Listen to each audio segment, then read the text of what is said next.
seek to fill our time. As I considered what we might look at today, it dawns on me the importance of where to begin. Where do we begin as Christians? We could get really existential. We could really rip that question apart and look at it from so many different perspectives and all the subtle nuances of what that question entails. But what I want us to focus in on this morning is, where do we begin to encounter Jesus? And what is it that makes the most impact in our lives? It's important to consider because we are called to invite others to begin to encounter Jesus too, are we not? So how do you tell people about Jesus? It's a question we all need to consider. Now, before I get too far into the message, I want to do an experiment.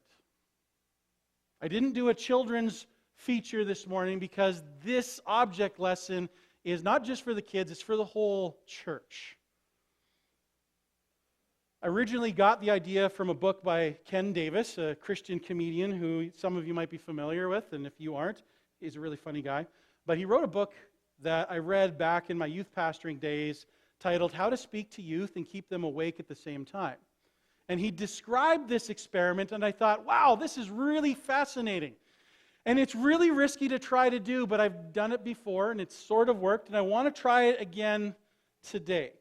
And so what I need is a brave volunteer, someone who is innocent and willing to be the one person who is going to be the last to figure out what's going on. Do I have a brave volunteer? I want an adult, so thank you, Theo, but I would like an adult because this is going to be recorded as part of the recording. We're going to do some things with the mic, so the mic is going to be turned off when the time comes. I'm going to speak to the congregation, not yet, but I'm going to give instructions about what we're doing, but someone has to be in the dark. I need a volunteer who is willing to be completely in the dark until the very end when things kind of start to make sense. Do I have a volunteer? No volunteer, and this doesn't work. Howie's going to be our volunteer? Okay, Howie, come on up. Now, perfect. Now we're going to make you audibly in the dark as well. So these you can put on in a moment, but basically the object, you're going to need to figure out what to do. That's all the instructions I'm going to give you. Anita, I asked if you would be willing to help. So Anita's going to help escort you to the back so you have no idea what I'm talking about to the congregation, and then she'll come and get you when the time has come. So Anita, would you escort Howie to the back? Riley, kill the sound for the sanctuary. The sound is going to continue for the recording, but hopefully my voice can carry well enough this direction so that it doesn't go back there. Is everyone kind of hearing me well enough? Okay. So what I need, and this is a complete congregational involvement, so Theo, you even get to help in this part too. Everybody here needs to think of something that they are going to shout at Howie to do. And everybody should be different.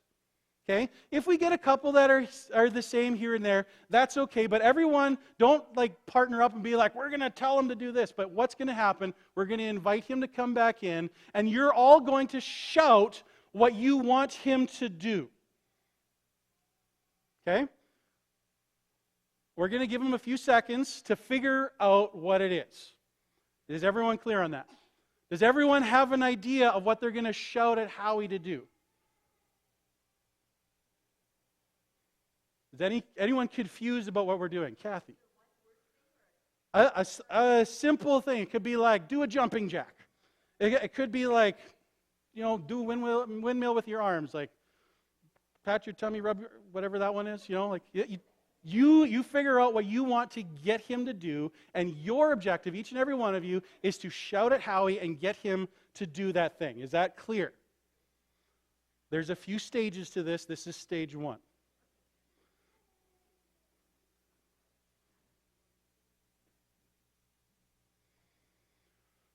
You can take it off. Come here. Maybe we'll get you to stand here for a moment. Loud voice, it goes right through the Does it? Okay. Well, we'll see how soundproof these headsets were. All right, on the count of 3, everyone do what I instructed you to do. 1, 2.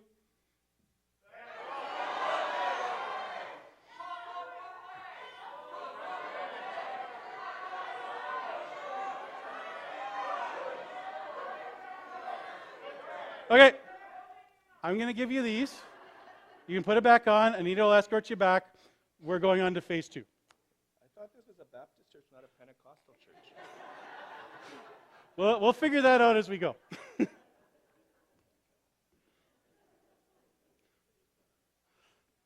Okay, how effective was that?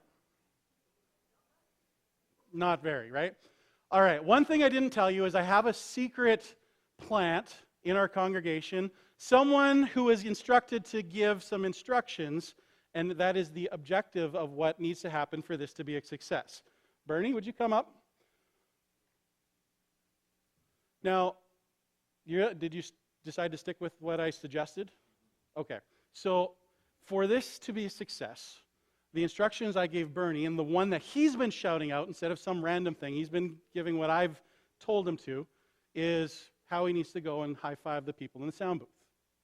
So hopefully you guys are okay with that. But I need one more brave volunteer to come up and be an opposing voice.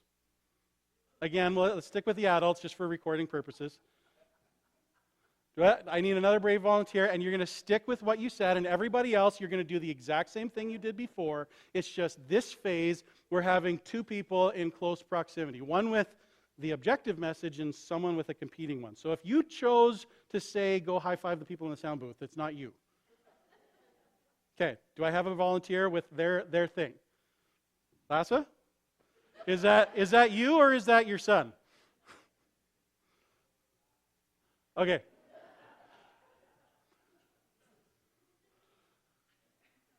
So what you guys are going to do, you're going to stand on either side of him, give him about 2 feet. You're not going to touch him, but you are going to do exactly what you did before, but just now you're closer. So you're going to shout at him to do what you said, and everybody else, you're going to continue shouting at Howie to do what you had determined, okay? Everyone clear on phase 2? Okay, clear as mud. Excellent. Let's bring him in.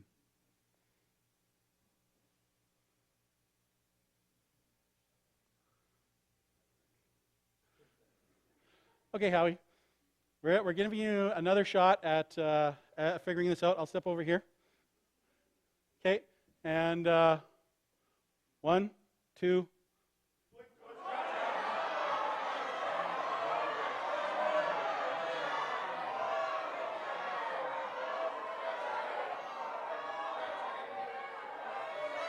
Okay.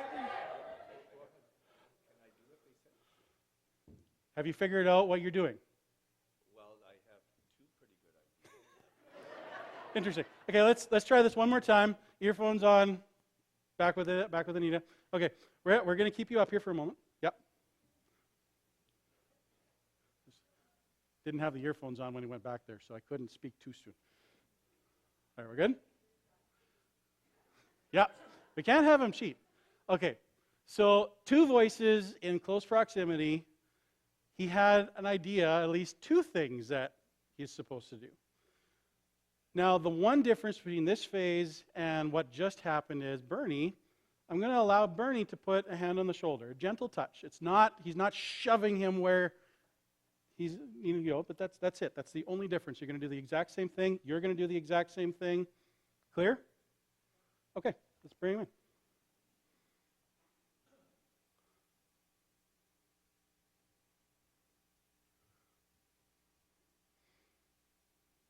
Okay, this is it. This is the last one. You don't have to go back out again. All right, everybody.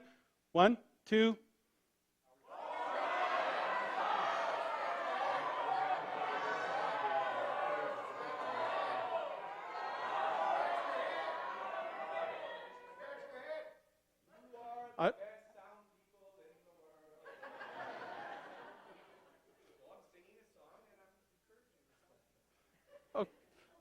That's close. That's close enough. Yeah.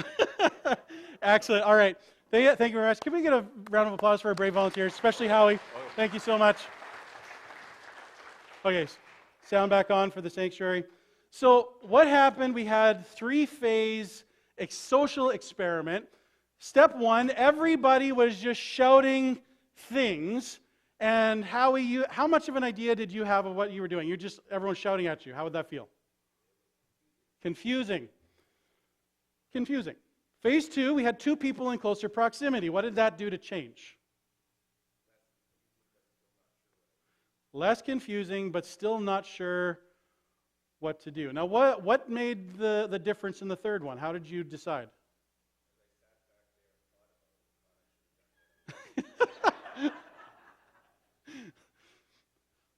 What was the difference between phase 2 and phase 3?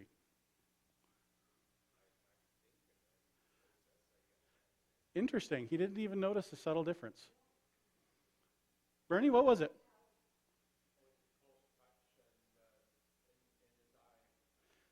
He put his hand on the shoulder, right? Interesting.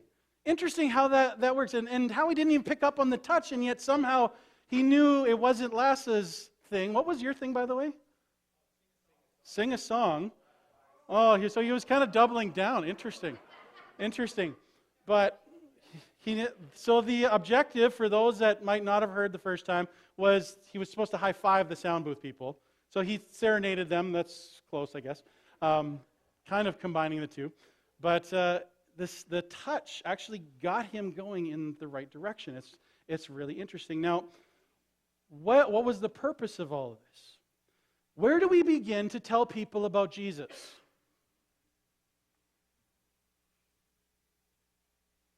If all you do is you stand in the crowd and say, Jesus is awesome, Jesus is God, you should worship Him, you should give your life to Him, but that's as close of a contact as you have with people, how effective is that going to be at convincing them to listen to the words of Jesus and to take Him into their lives? Think about all of the things that are shouting messages at us every single day. It can be from the moment you wake up and your alarm clock is playing the radio, to your commute into work and you see billboards, to the conversations you have around the water cooler at work or at your lunch breaks. It can even be at work. It can be in your discussions at home, your discussions with your neighbors. It can be your involvements, whether you're a football family or you're a band family or whatever the case may be. You have hundreds of things shouting at you, saying, pay attention to me, pay attention here, look here, look here. And Jesus and the church if Jesus and the church is just one of those voices, how effective is that going to be? About as effective as phase 1. Proximity plays an important role, doesn't it? When we are closer. Now that closeness might be physical proximity, like what Howie and Bernie were, Lasse and Bernie were to Howie. They were just physically closer, and so their voices were a little easier to pick out of the crowd. But there was still some confusion about, well, which is it? There's 2 competing things going on here. I still don't know what to do. And so if we get close to the people that we love and care for, we have a better proximity to them, and there's a better chance that the message that we share will be heard. But it can still be confusing because there's other people and other groups and other interests that are closer than the crowd.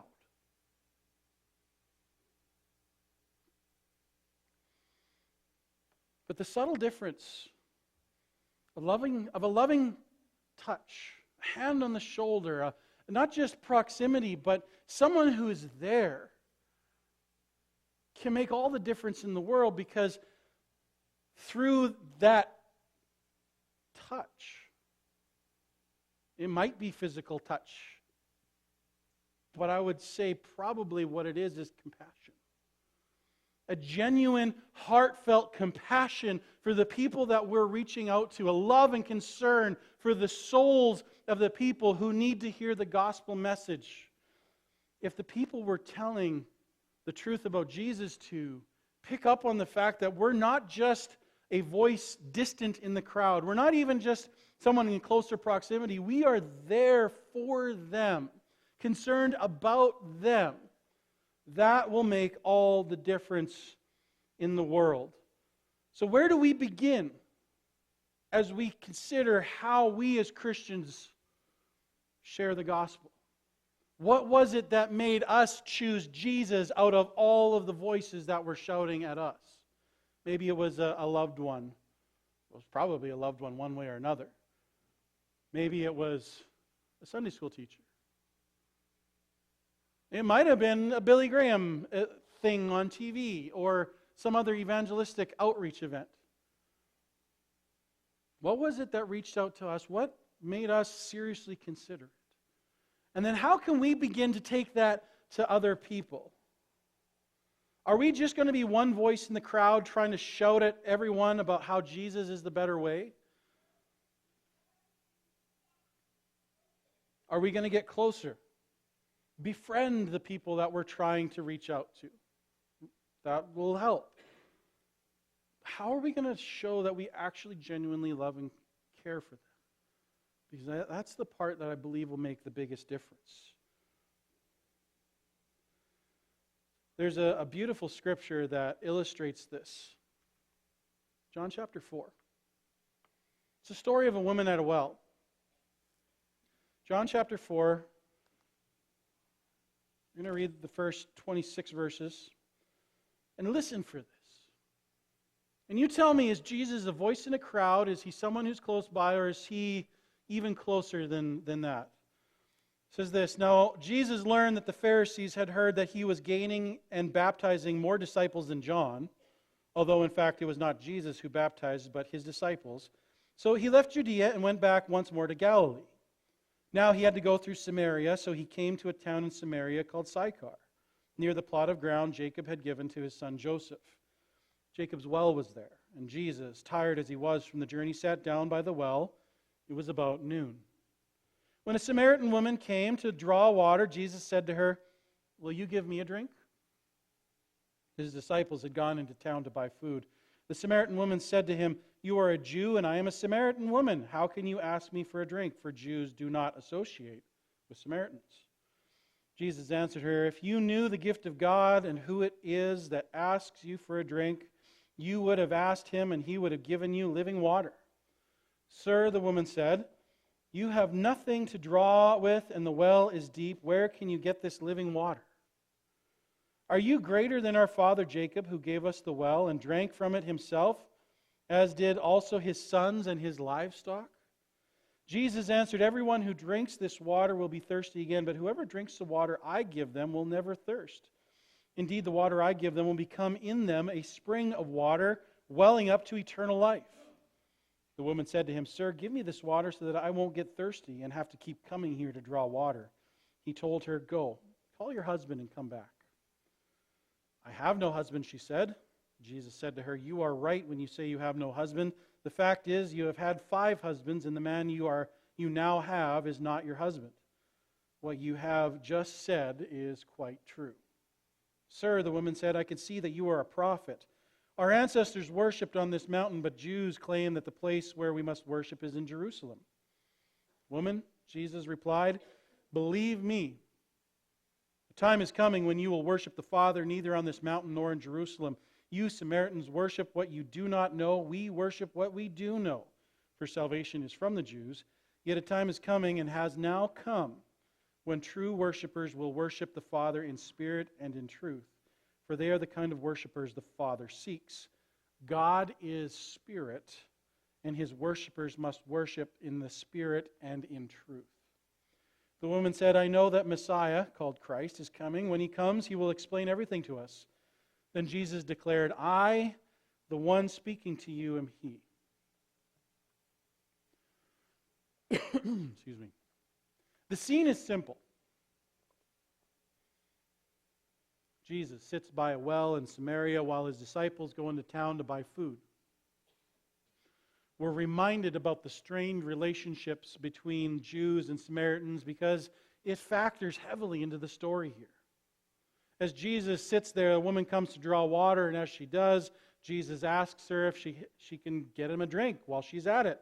She expresses her surprise about a Jewish man speaking to a Samaritan woman, and the two enter into a significant conversation that reveals some important things about Jesus, but also how followers of Jesus are to interact with the people around us, particularly the outcast, the socially downtrodden, and the people you're just socially not supposed to talk to or associate with. So where did Jesus begin? He began with a simple question concerning a common need: water. He wanted some water to drink. She had the means of getting that water, and so he asked the question. But the conversation is quickly steered into spiritual realities that I'm sure she had never considered before. See, Jesus reveals to her, even in verse 10, that if she had but asked him for water, he could have given her living water. Jesus, of course, is referring to something spiritual, not physical, although she doesn't understand this at first.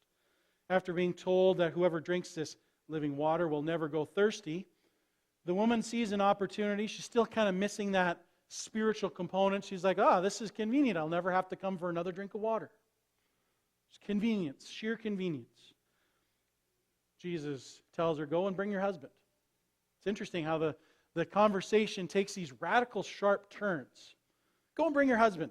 And she replies she doesn't have one. I want to pause here again because of the familiarity that we might have with this passage, or the distance of time and culture can take away from the significance of what's actually taking place here.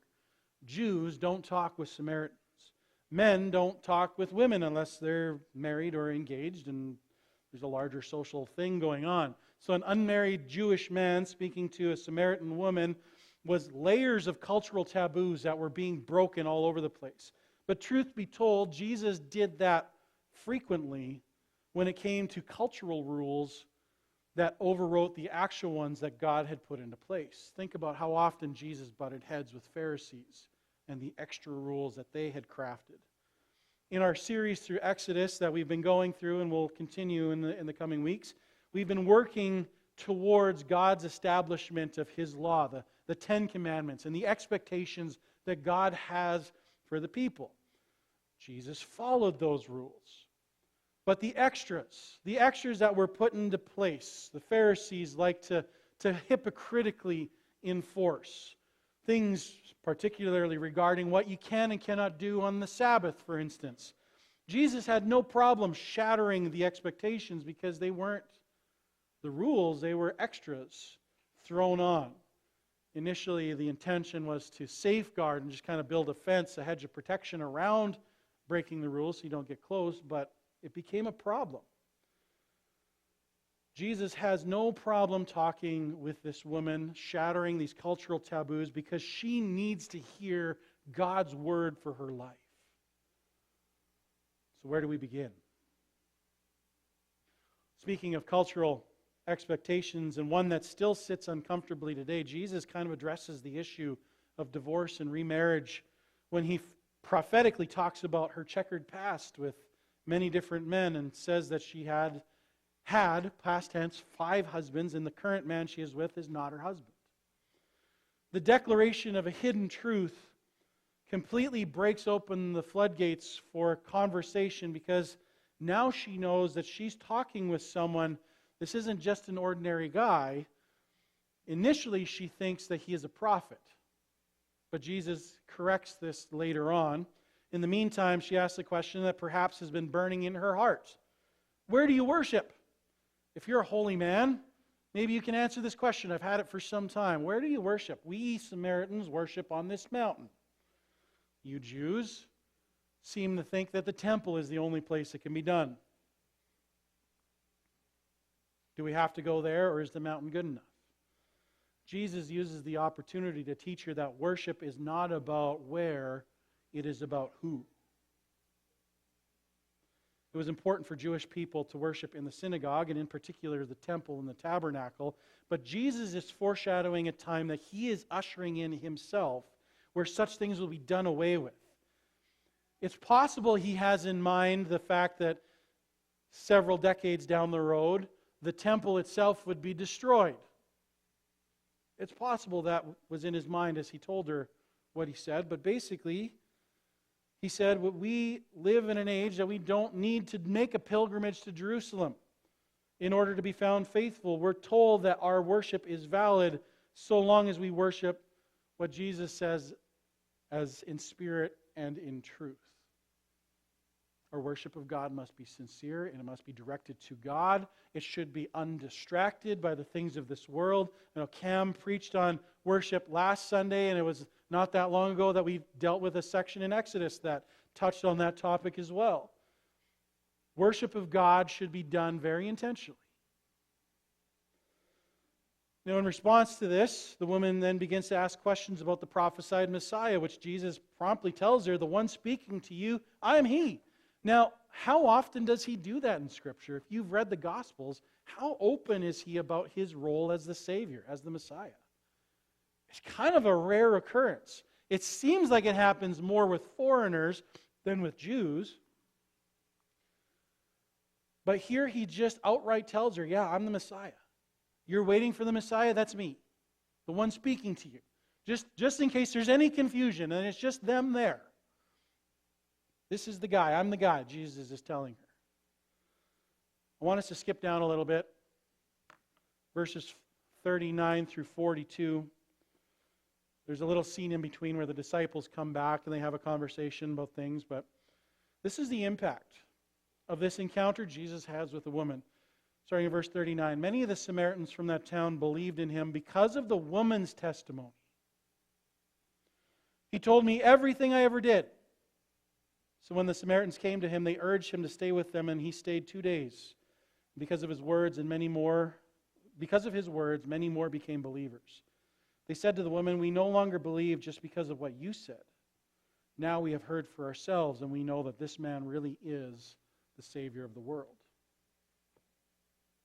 So the woman had gone to tell her people in the village about what she had seen and experienced with Jesus. He's not just a voice in the crowd. He was there, and he was engaging with her in a conversation that was taboo by cultural standards, but wow, was it ever impactful. It made all the difference in her life. And the people began to believe because of her testimony, but what did they do? They responded in kind. They came out to see him. They encouraged them to stay a little longer, and they did. That's more than the proximity. That's the hand on the shoulder. This is Jesus gently, lovingly guiding them to the truths that he brings. What the villagers say to the woman in verse 42 is significant. We no longer believe just because of what you said. Now we have heard for ourselves, and we know that this man really is the Savior of the world. I want you to ponder the significance of that statement for a moment. First of all, it indicates that the people indeed believed because of what she said and because of what she shared. He told me all about myself. This prophetic utterance of Jesus' divine knowledge of her life, things that she did not tell him, but he knew anyways. But then she shared her testimony. They came to see for themselves. They gained a testimony of their own, encountering Jesus where they began because of where she began, because of where Jesus began to minister to them. Now, as I bring this message to a close this morning, I want to ask again the question for which I've titled this message. Where to begin? Where do we begin as Christians? We begin as Christians when we encounter Jesus. Whether in a Christian household as we grow up, or later in life as someone lovingly shares the good news about Jesus with us. It's the Spirit of God that does the work in our hearts to make us ready for it, but it's God's people working in our lives and God bringing these people in at the right time in the right place where we're ready to make a decision. Each of us is going to encounter him differently from one another. Some will meet him through church and through church folk, maybe even here this morning. If you've never heard about Jesus before, maybe this is the morning you need to have some more conversations with some of us. Maybe with the people that brought you, maybe with myself or some of the others that you've seen this morning. where do we begin as Christians? Where do we begin once we've become Christians to share the good news? Others will meet him through reading their Bibles and prayer. Others will meet him through an evangelistic outreach or television or radio program. The number of ways that someone could encounter Jesus is incredible, and I'd be wasting time to try and think of them all. But just as with the object lesson from earlier, there are hundreds of voices shouting at each and every one of us, trying to get our attention. The gospel message is one of those voices. But what makes the difference? What brings it closer? For the woman, it was Jesus taking the time to have a conversation with her. Even though it was culturally taboo, it was more than close proximity. It was love and compassion that won her over. Someone that, even though he knew her past, her 5 husbands, and now with a 6th man who was not her husband, still loving her enough to have a conversation that made the difference in her life. And through her, the whole village came to see and feel the love and compassion that Jesus had for each of them. They came to see that for themselves, and it made all the difference in that area that was so opposite of the Jews. So what will you do now? Where will you begin now? Now that you've encountered Jesus, and now that the challenge has been made to you to share that with others, how will you be more effective than a voice in a crowd? How will you be more effective than someone shouting in the ear of someone, just shouting the words of Jesus? How will you be the one to reach out with the hands and feet of Jesus, to go to the people that need to hear about him, that need to experience him today? Let's turn to the Lord in prayer, and maybe he'll give us some inspiration. Let's pray together. Dear Heavenly Father, I thank you for this day and for your goodness and for your love. I thank you for what you're doing in our midst, and I thank you for the challenge that you gave us through your Son Jesus, through his disciples, and through those that have faithfully taken up the banner of Christianity throughout the centuries and the millennia. As we ponder where we begin to meet you and where we begin to share you, may you speak to our hearts. Help us understand how we can be more effective in loving those that need to feel your love. Be with us this day. In Jesus' name, amen.